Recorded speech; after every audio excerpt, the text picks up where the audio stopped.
Bom dia! Que bom estar aqui com vocês. Pode ficar aqui? Dá para ficar aqui? Gente, eu estou um pouco preocupada com essa palestra, porque toda vez que na faculdade ou empresa que eu já tinha trabalhado começava com esse tema, curando a criança interior, eu não tenho boas lembranças, eu já ficava com medo. Eu lembro que eu estava mais ou menos no 5º período de psicologia, e eu tinha uma professora lá em Belo Horizonte, que ela falava assim, curar a criança é você deixá-la alegre, feliz. Aí, gente, ela ia levando a gente para uma salinha de grupo, de terapia de grupo mesmo.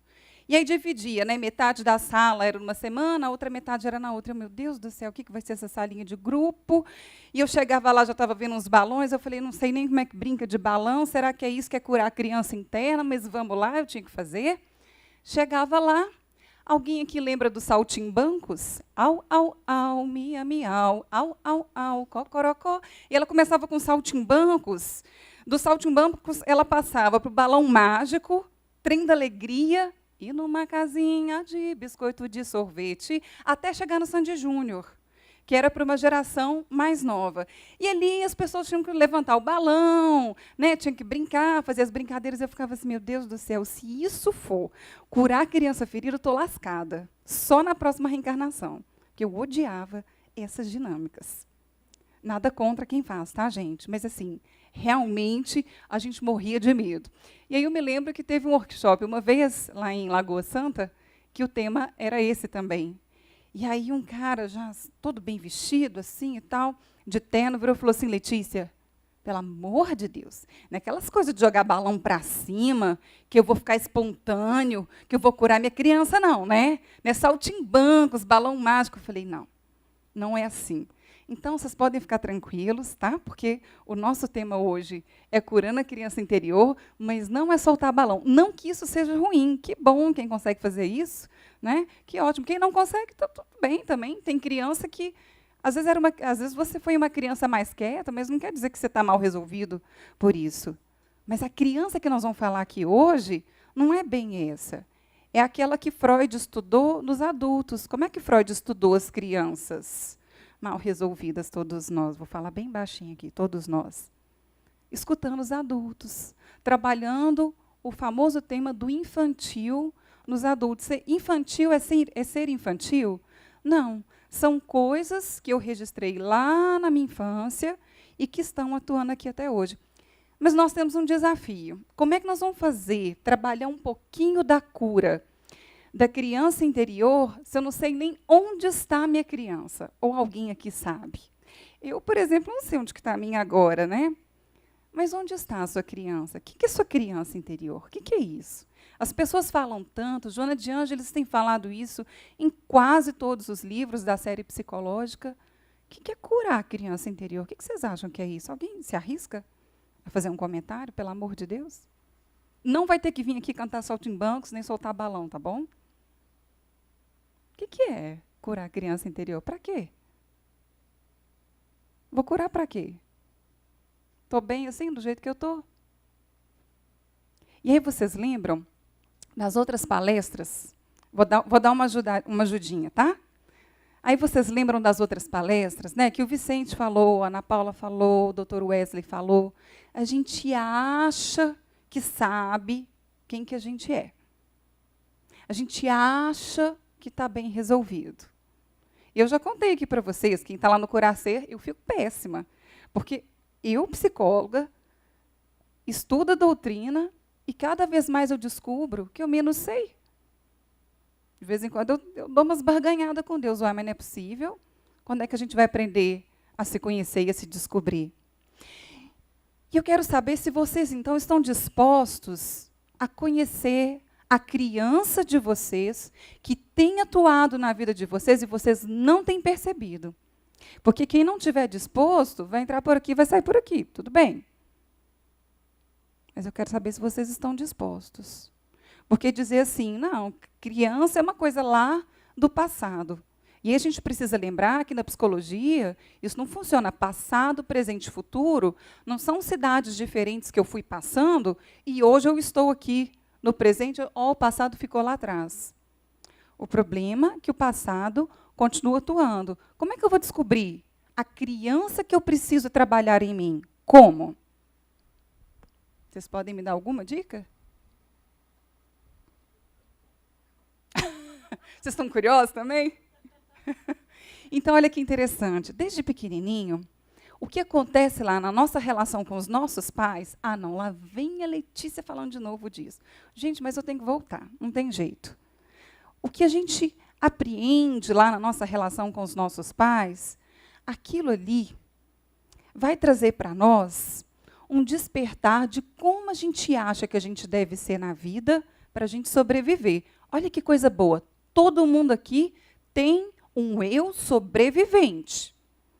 Né? Tem gente aqui que passou infância maravilhosa, que foi tudo muito bom e tal. Depois fica até difícil crescer. Né? Aí, cada vez que a vida vai dando uma chacoalhada, a pessoa vai desconectando, ela nunca vive muita realidade. Não estou dizendo que todas as pessoas que são desconectadas, né, tiveram essa história. Mas onde que ficou a criança? E onde que ela atua? Para que eu tenho que resgatar ela? É porque ela está lá? Não, porque ela está aqui. Ou ela está atuando no seu relacionamento amoroso, ou ela está atuando no seu trabalho, ou ela está atuando você com seus filhos. Então, onde a sua criança está aparecendo?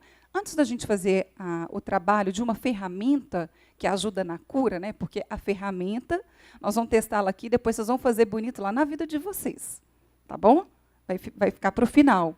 Mas o principal objetivo aqui agora é vocês identificarem onde é que está a criança de vocês, que ela está atuando e não está legal. Porque essa criança feliz, né, que canta o balão mágico, saltimbancos, ri, é espontânea, fala o que pensa, ok, né, que bom, é a criança saudável. Mas eu quero saber essa criança que Joana de Ângeles tem falado tanto nos livros dela, que precisa ser trabalhado. Por quê? Porque ela está lá nos nossos registros, né, daquilo que a gente interpreta, que é a nossa história, que é a história da nossa família, e daquilo que eu interpreto como sobrevivência. Então, nós temos Franz Rupert, ele escreveu um livro muito interessante, que ele fala sobre a simbiose nas relações parentais e familiares. Olha que bacana, ele fala assim, que nós temos, dentro desse processo da infância, nós temos um eu sobrevivente, mas nós temos também o eu traumatizado, e temos o eu observador. Então, todo mundo aqui tem o seu eu traumatizado, não tem jeito, porque a criança, quando ela é frustrada, dependendo de como ela interpreta aquilo, ela vai ficar traumatizada. É culpa do pai, da mãe? Não, estou só falando que ela ficou traumatizada. E como é que você registra isso? Como é que você leva isso depois para a sua vida adulta? Mas você tem o seu eu sobrevivente. Vocês conseguem fazer uma imagem? Como é que poderia ser o seu eu sobrevivente? E o seu eu traumatizado? Que pode estar atuando aqui hoje, nos seus relacionamentos amorosos, no jeito que você vê a vida, no jeito que você vê você. Então, esse é o nosso papel nesse curto espaço dessa manhã, para a gente poder aprender a identificar onde está a nossa criança. E por que a gente não enxerga a nossa criança? Eu adorei essa frase que eu vi uma vez, numa publicação do Facebook, ela não é minha, essa distração. Eu tiro eu da minha própria força. A distração não faz isso? Então, a gente constrói o quê? Não, eu sou a Letícia, então eu pus na minha cabeça que o importante para mim é fazer o doutorado, é o pós-doutorado, é fazer uma carreira fora, isso que é o mais importante, é isso que me enche, porque é isso que eu quero. Eu quero, que a Ana Paula começou a falar aqui para a gente. O que te tira do seu essencial? O que te distrai? Porque tem tantas coisas que nos distraem. Eu quero chegar até o final da palestra, pelo menos assim, pertinho da criança de vocês, da criança que está atuando e que está atrapalhando um pouco vocês a vivenciarem uma vida um pouco mais leve. O que será, então? As realizações externas podem acalmar as ansiedades do coração, momentaneamente. Não, porém, erradicá-las, razão porque o triunfo externo não apazigua interiormente. Está lá em Joana de Ângeles. Então, a gente cria falsas metas, Não, porque o meu sonho é chegar no tal lugar, no topo lá do meu trabalho. Esse é meu sonho. E eu não vou ficar sossegado enquanto eu não realizar isso. E quantas pessoas já não realizaram? E aí você pergunta para a pessoa, está feliz? Uhum. O que você sente aqui? Nada. Mas como é que você sente a vida? Normal. Nossa, não tem um entusiasmo. Não é euforia, né? Porque euforia, eu estou fora, eu fico fora de mim e eu também não consigo me sentir. Então, o que tem distraído vocês? Tem tanta coisa que nos distrai. Nós fizemos lá no Curacer, uma vez, uma sensibilização de percepção, de autopercepção, e nós perguntamos para as pessoas, né? Hoje, qual que é a pessoa que você mais se preocupa? É um filho? É uma mãe? É um pai? Quem tem ocupado os seus pensamentos? Você tem ocupado os seus pensamentos, preocupado os seus pensamentos com o quê ou com quem? Pare e pensa um pouquinho. É muita coisa, né? Dessas coisas que vocês pensaram, quantas você pode resolver agora? Levanta a mão, quem pode resolver agora? Ainda bem, senão ia embora, né? Mas de verdade, alguém consegue levantar a mão? Quantas eu posso resolver agora?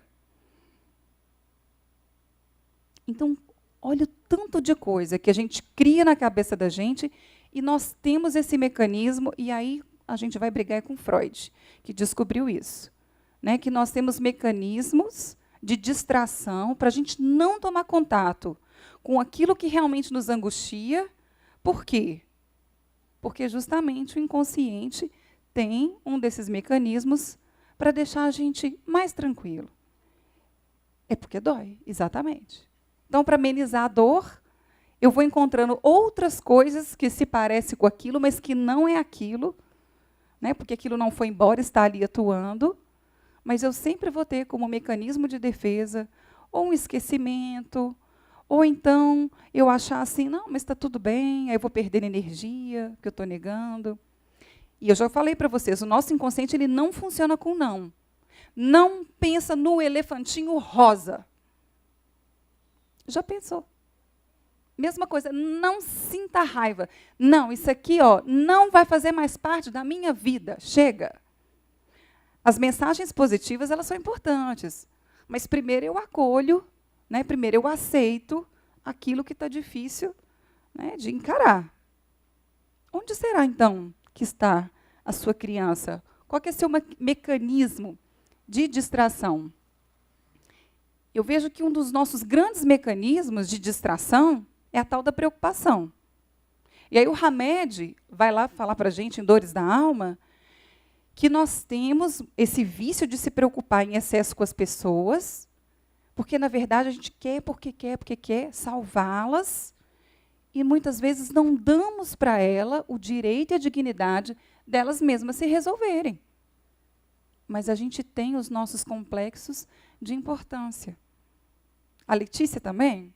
Também.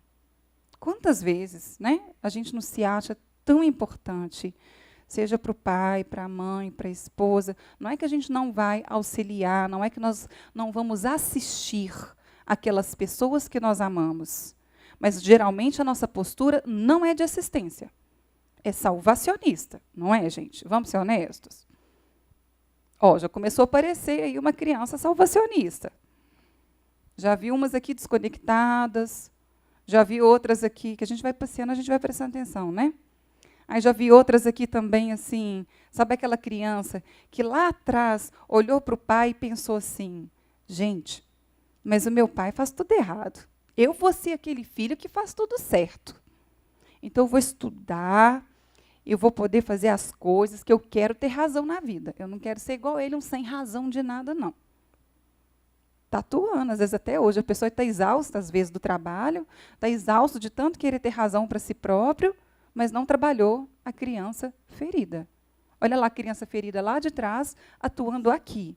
Então, eu tenho que voltar no passado? Não, está aqui. E é isso que nós vamos ver ao longo da nossa palestra.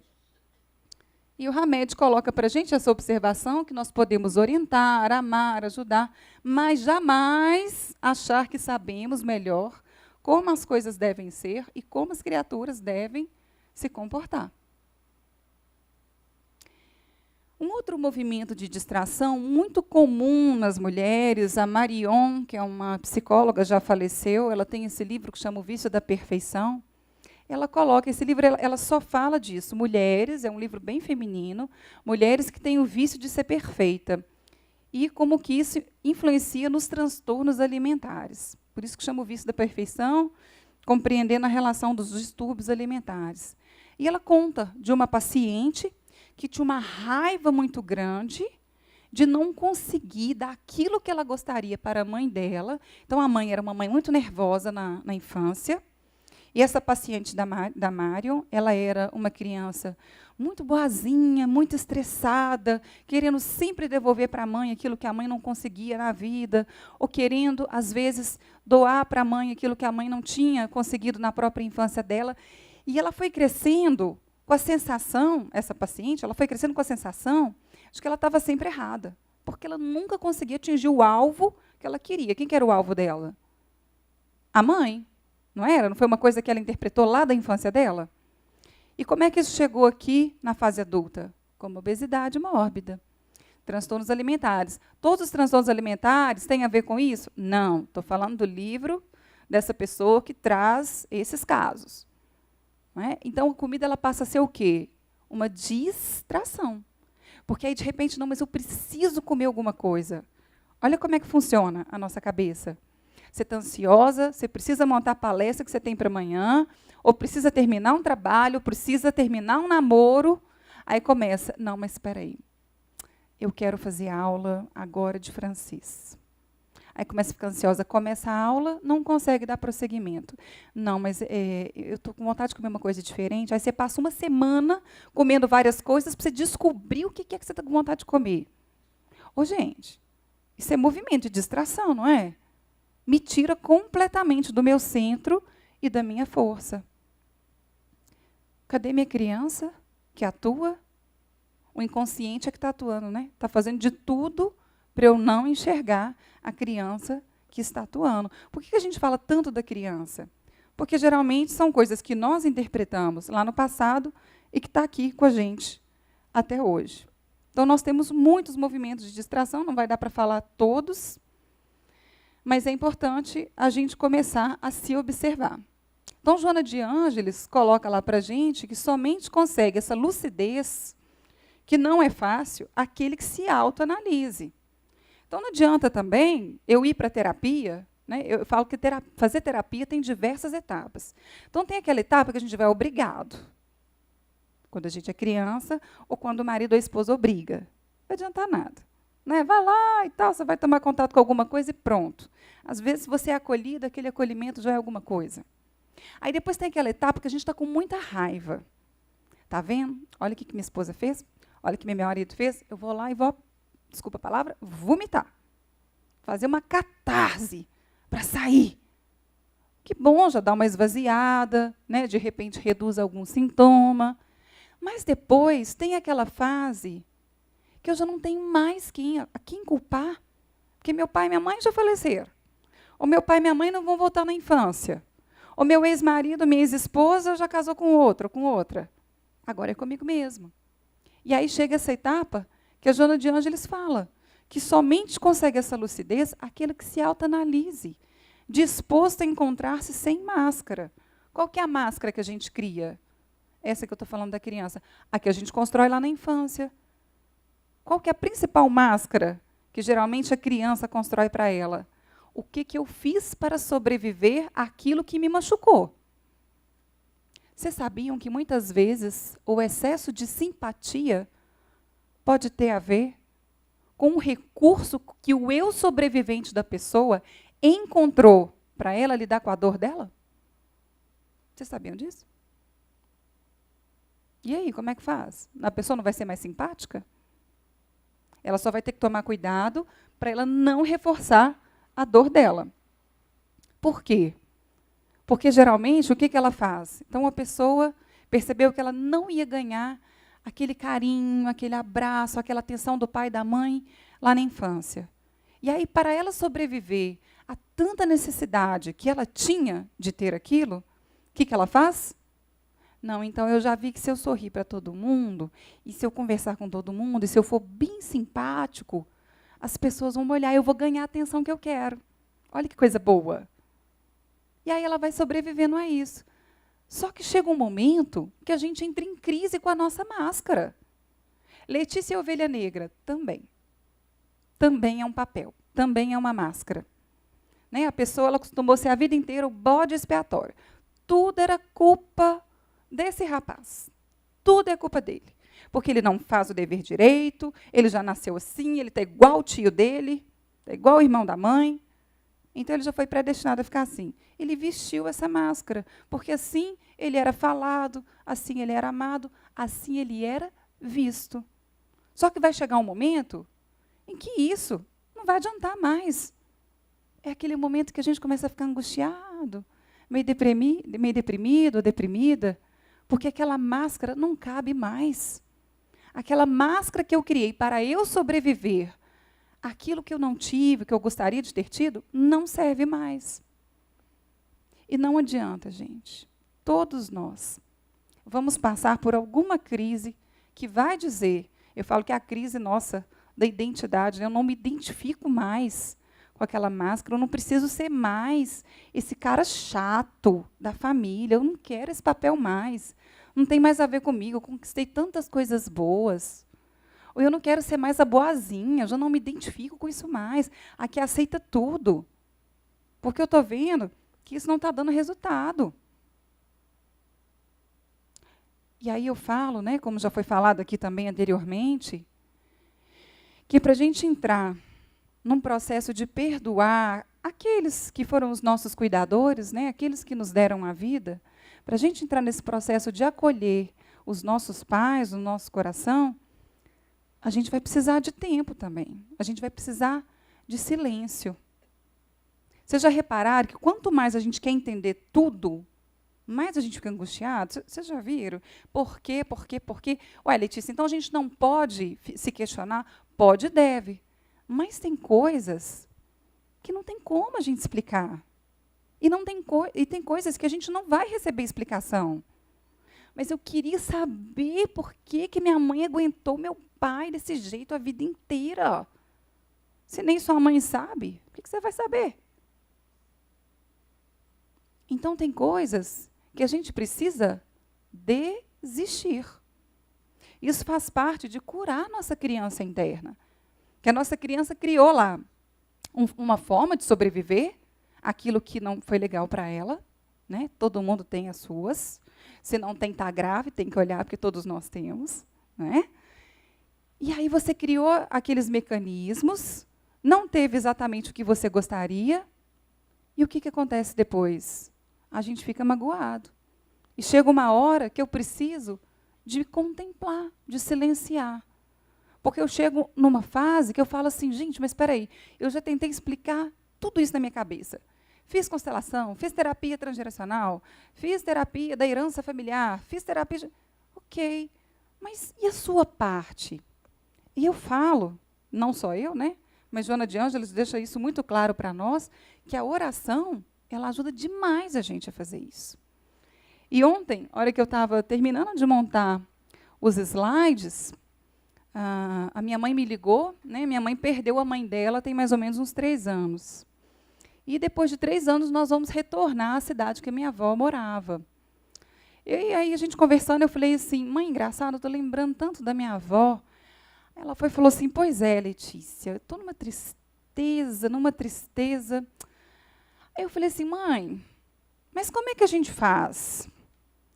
Com essa saudade que a gente sente, né? Porque a saudade é normal. E estava perto do dia de finados, né? Finados foi há 2 dias atrás. Querendo ou não, a gente lembra das pessoas que a gente já perdeu. E aí vai dando aquele peso no coração, né? E você vê sua mãe assim sofrendo também, você fala, nossa, eu podia tanto falar uma palavra assim que, né, que pudesse ajudar, mas não, porque o amor dela pela minha avó é tão grande, a saudade dela, né, a saudade que ela tem da minha avó, que a mãe dela é tão grande, assim, o que eu poderia fazer? Mas como aquilo estava me doendo também, que é uma avó muito querida, eu falei assim, mãe, faz o seguinte, faz uma oração aí e só contempla esse amor. Eu vou fazer daqui também, para a gente ver se a gente ganha algum recurso. E estava doendo, o coração estava desse tamanhozinho. Ela contou que o dela estava menor ainda, claro, a mãe dela, né? E aí, passou mais ou menos umas meia hora, a minha mãe me liga e fala, engraçado esse negócio de fazer oração, né? Meu coração estava vazio. Eu fiquei aqui só lembrando da minha mãe, com saudade. Falei para ela em pensamento, nossa, mãe, que saudade que eu tenho de você. E depois eu pedi para Jesus, Jesus, o que eu faço com essa dor? Porque a saudade ela é minha mesmo. A saudade é natural, mas o que eu faço com essa dor? Vocês acham que a espiritualidade deu a frase completa, como a nossa amiga Ana Paula falou, A mais B igual a C? Não, mas ela abriu mão da explicação, porque não dá para explicar por que a mãe foi embora. Não dá, não sei, uai, né? Está no plano lá reencarnatório. Não dá para a gente entender, mas a gente quer, porque quer entender. E aí, na hora que ela desligou, então, dessa vontade dela de querer saber, mas por quê? Por quê? Ela então entrou em sintonia com a verdadeira oração. Ela falou, engraçado, Letícia, esse negócio de fazer oração, a saudade da minha mãe está aqui, mas meu coração ficou enorme, ficou desse tamanho. Isso é muito curativo. Eu gosto dessa frase do Bert, num livro um livro muito difícil, que chama Pensamentos sobre Deus, ele não é espírita, mas ele fala assim, que muitas vezes, quando renunciamos às perguntas, ficamos mais centrados. Nossa, me ajuda com essa dor. O que eu faço com essa dor toda vez que ela aparece? Seja a dor da saudade, seja a dor da infância. Me ajuda, eu não sei o que eu faço com ela. Centra. Observa no seu corpo onde é que isso vem. Porque tem coisas que não vão ter explicação, que a gente não vai saber. E que cabe a nós contemplar e entregar. Não é abrir mão da minha responsabilidade, mas olha o tamanho dessa questão. E ele fala, somos tocados sem entender, conduzidos sem saber, prontos sem nos esquivarmos. E, de repente, somos livres de uma forma misteriosa. Estamos voltados à vida sem reivindicações e sem expectativas e, melhor de tudo, confiantes. E aí, ela se acalmou lá, o coração dela ficou enorme, o meu também, porque nós entramos nessa sintonia.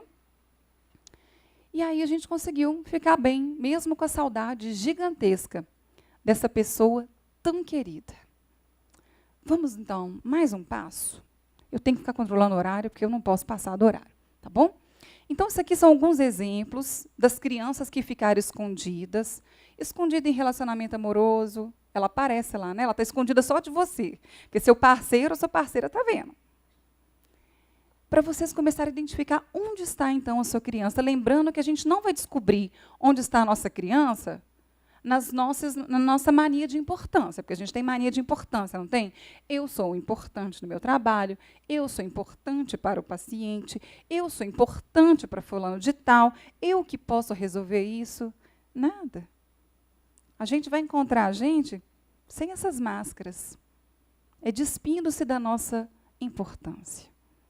E também aqueles que não se acham importantes para nada, despir-se disso também, que isso também é uma máscara. Tá bom? Então, olha que interessante. Aqui eu conto um caso que está no livro da Jandira, vou passar o livro para vocês daqui a pouquinho, e ela conta esse caso. Uma pessoa que não se sentiu acolhida pela família, porque era lá a segunda filha de uma família de 12, eu acho que era isso, não, ela era a primeira filha de uma família de 12, e aí a mãe estava recém-separada do marido, numa época mais antiga, em que as mulheres não eram tão valorizadas no trabalho, então a mãe tinha que lavar, costurar, fazer tudo para fora. E essa filha, vendo aquela situação e vendo a situação dos irmãos, ela teve que assumir um papel que não era dela. Mas foi o papel que tinha, na verdade, e a gente assume mesmo, certo? Ela assumiu o papel de cuidar dos outros irmãos e meio que de ser o hominho da casa. Diga assim, bom, meu pai não está aqui mais, né, então eu vou ter que fazer alguma coisa. Então, essa pessoa ela foi crescendo com a sensação de que ela deveria desenvolver uma autonomia meio que exagerada. Eu tenho que dar conta de mim, eu tenho que dar conta do outro. Então, eu prefiro ajudar as pessoas do que ser ajudada. Porque se eu esperar ser ajudada, quem vai me ajudar? Minha avó não está aqui. Minha tia não está aqui. Meu pai não está aqui. Minha mãe tem que trabalhar. E eu, com essa penca de irmãos aqui, eu vou ter que ajudar a cuidar deles. Então, lá começa a criança ferida dela. Qual que é o eu traumatizado dessa pessoa? Tem a ver com o quê? Com a sensação... Quem?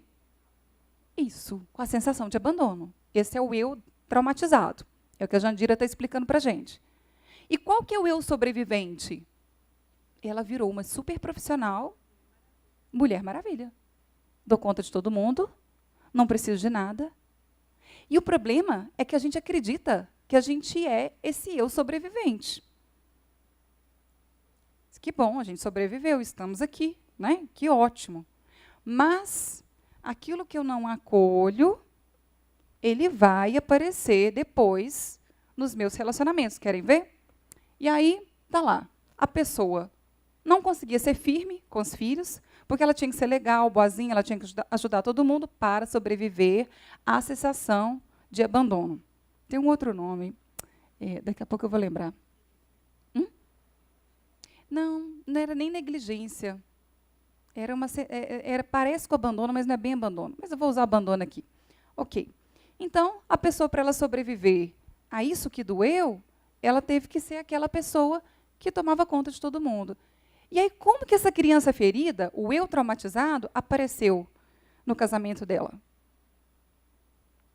Ela praticamente só cuidava dos filhos. E aí ela começou a ficar magoada, porque tudo que ela fazia para o marido não fazia muita diferença. Não, o marido nem pedia muita coisa para ela, mas ela ficava achando que ela não era importante, ela foi se magoando. Ela não aprendeu a falar não, porque ela tinha que ser essa pessoa muito bacana, desde o início da vida dela. E quais foram as consequências para os filhos? Ah, Letícia, então quer dizer que se eu não me resolvo com esse meu eu traumatizado, que é a tal da criança interna, isso vai gerar influência até para os filhos? Claro, não tenho dúvida. As nossas situações, elas são sistêmicas. Eu não vivo sozinho, isolado, no meu ego, tudo é meu e só acontece comigo. Eu posso, sim, não resolver. Você pode não resolver. Mas lembre-se que aqueles que são mais ligados a você sofrerão também as consequências. Por isso que o Lacan fala, aquilo que a gente não resolve numa geração, a outra paga o preço. Então, vamos tentar resolver. Senão, a gente também não vai descobrir a nossa essência. Certo? A gente vive em torno só dos papéis. E essa pessoa, então, na hora de cuidar dos filhos, é aquela pessoa assim, aquele passarinho ele está fazendo com o outro, foi o que ela fez com os filhos, foi o que ela queria. Imagina que eu vou deixar meus filhos passarem o que eu passei. Não, de jeito nenhum. Né? Eu vou acomodá-los todos aqui. E aí, quando os filhos batem asas e vão embora, como que essa pessoa fica? Normal, porque é normal ficar chateado mesmo. Né? Mãe abdica de muitas coisas a vida inteira, mas como que fica? Muito, muito, muito mal. E os filhos também se sentem, às vezes, culpados de terem deixado a mãe ou a criança da mãe. Alguém tem alguma dúvida disso? A criança da mãe. O que é que a sua criança sentiu falta, que você está em débito com ela, que você está deixando essa criança aí à mercê dos relacionamentos, do fracasso, porque às vezes a gente deixa o fracasso cuidar da nossa criança. Está vendo? Nada deu certo mesmo. Só tem 10 minutos? Não, gente, espera aí. Então, vou dar uma corridinha aqui. O que a gente pode fazer nessa situação? O que seria acolher essa criança? Vocês estão conseguindo localizar mais ou menos onde está a criança de vocês? Mais ou menos? Já identificou? Já? Você também? Mais ou menos? Mais ou menos. Tá. A gente vai, até o final do dia de hoje, nós vamos conseguir. Então, olha que interessante. Muitas vezes a gente assume papéis para os nossos pais porque foi necessário para a sobrevivência da família, para a nossa sobrevivência, mas eu posso dizer para o meu eu que sobreviveu. eu posso dizer, mesmo meu pai e minha mãe não estiver aqui, querida mamãe ou querido papai, eu era pequeno demais quando decidi assumir algo muito grande para mim. Foi a minha forma de sobreviver ou a minha forma de ajudar a nossa família. Mas uma parte minha sobreviveu. Mas para não aparecer a parte que doeu, eu resolvi dar para as pessoas ou para algumas pessoas tudo o que eu não pude ter: atenção, proteção, ajuda. E assim eu aprendi o que eu poderia fazer para ser amado. Mas agora eu sei que cada vez que eu faço isso, eu reforço a minha dor. Cada vez que essa pessoa, que a Jandira cita lá no livro dela, fazia isso para alguém, ela estava reforçando a dor dela, não estava? Porque qual que era a grande dor? De não ser acolhida. Ela nem olhava para ela, doando, doando, doando, doando, doando e doendo. Então, tem várias formas que a gente pode se proteger. Eu preciso primeiro olhar para essa capa que eu construí. Legal, né? Eu sou psicóloga, o fulano ali é médico, o outro ali é empresário. Que bom. Mas antes de você ser isso, quem você era? Quem você é? Antes de você ter todos esses recursos, porque o recurso financeiro distrai muita gente também. É muito bom, a gente precisa ter, mas ele distrai a gente do que a gente é. Tem muita gente que precisa ter um bom dinheiro para se sentir protegido de coisas que faltou lá na infância. Eu estou no trauma, não estou? Eu morro de trabalhar para ter a poupança cheia, para nunca me faltar nada. Eu estou sentindo falta de quem? Do quê? Não é de agora. Porque se a poupança está cheia, eu estou sentindo falta ou medo de quê? Então, por exemplo, um pai que às vezes foi muito autoritário, como é que essa criança traumatizada ela vai aparecer no adulto sobrevivente?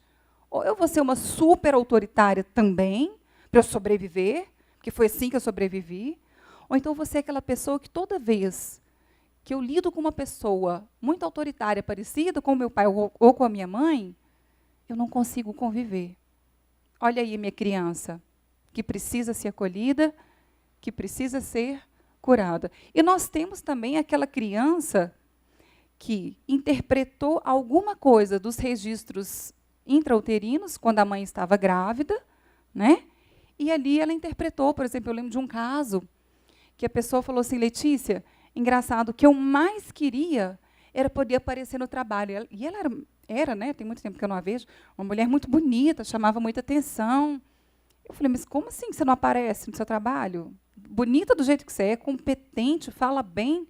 Não, mas tem sempre alguma coisa, ela andava meio assim mesmo, que me deixa assim. Aí um dia a gente participou de um workshop lá, de vivências, que ia até a vida intrauterina, e a gente conversando depois num café, ela falou, olha que coisa maluca. Eu descobri, minha mãe ficou grávida de mim com 15 anos, no interior de Minas Gerais. Vergonha pura. Minha avó falou, você vai ter essa menina lá em outra cidade. O que essa criança foi registrando? Eu posso aparecer? Não, eu não posso nem existir.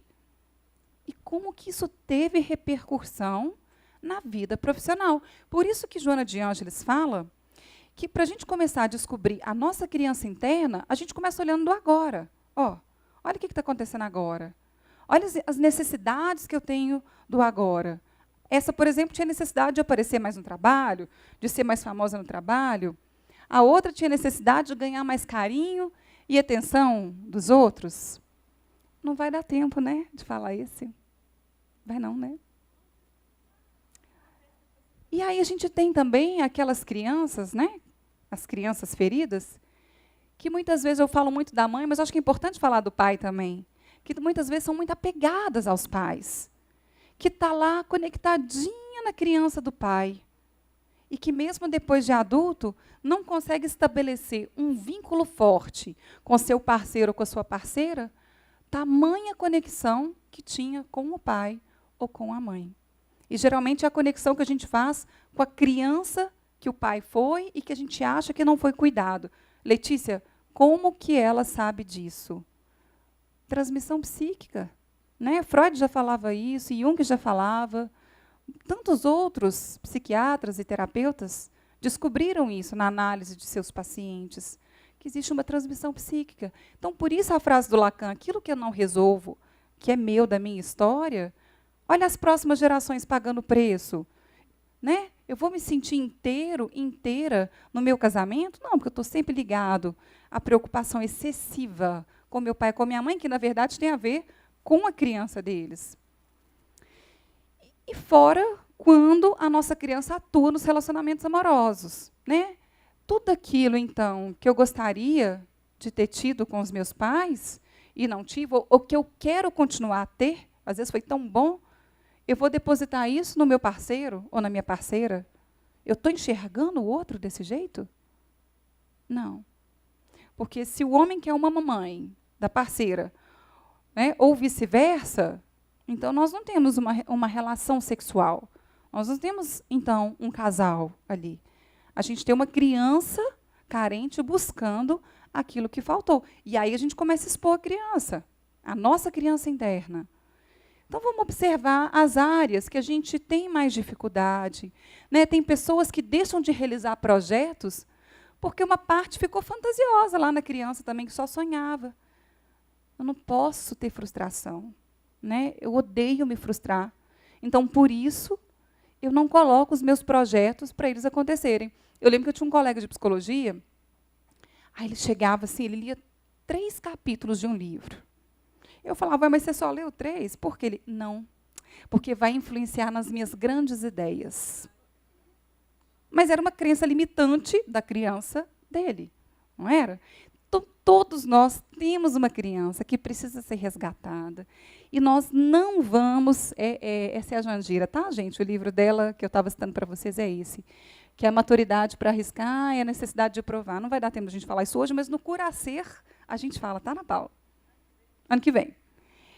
Então, a gente vai encontrar a nossa criança, não é assim, é porque eu tenho que lembrar do que eu senti falta. Não, é do que agora. Como é que você está no seu relacionamento amoroso?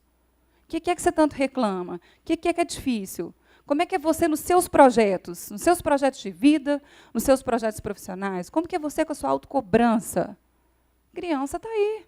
Eu não preciso ir longe, ela está no aqui e agora. E tem muita gente também, tem muita criança que está aqui, que fez promessa de que não pode crescer. A gente vê isso em consultório. Por que não pode crescer? Porque também fez algum pacto com a mamãe ou com o papai, de que se crescesse, o papai ou a mamãe ficaria sozinho. Ué, como assim? Eu não lembro disso? Então, vocês estão lembrados, né, de que trauma é algo que eu não lembro? Que justamente o inconsciente tem esse poder de não deixar a gente lembrar? Como é que a gente vai, então, descobrir isso? Observando os efeitos das nossas escolhas no dia a dia. Como é que é a minha escolha do meu parceiro? O que é que eu cobro dele? Onde que eu me magoo? Onde que não está bom? Onde é que me dói? É aí que está a sua criança, que precisa ser acolhida, que precisa ser curada. Eu gosto muito de uma música, ela é tão simplesinha, que eu acho que ela mostra para a gente a simplicidade de encontrar a nossa criança interna. Ela nem fala sobre isso, mas ela fala da simplicidade, assim. O que a gente precisa para olhar para a gente é pouco. Eu só preciso de um lugar assim, bem tranquilo, para a gente poder, então, ter o contato com aquilo que é essencial para nós. É uma casinha lá dentro da gente, onde a gente fica bastante aconchegado e onde a gente possa, então, olhar para nós mesmos. Eu vou terminar a nossa palestra, a nossa manhã, com essa música que é bem simplesinha, como é também o nosso processo de encontrar com a gente mesmo. A gente vai tirando a roupa da importância, a roupa da arrogância, a máscara das profissões, para poder entrar em contato com aquilo que a gente realmente quer. Porque muitas vezes a gente tem tudo, e às vezes eu tenho que confessar para o meu travesseiro que, mesmo eu tendo tudo, eu não tenho entusiasmo. Não é euforia, é um entusiasmo gostoso. Então, a gente precisa ir lá para essa casinha interna e ver o que está acontecendo. Que possamos fazer esse trabalho, cada um de nós, né? Vocês com vocês, eu comigo, para que a gente possa, então, crescer com as nossas crianças internas. Muito obrigada. Põe a música para a gente.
Obrigada, gente. O essencial é bem simples mesmo. Obrigada.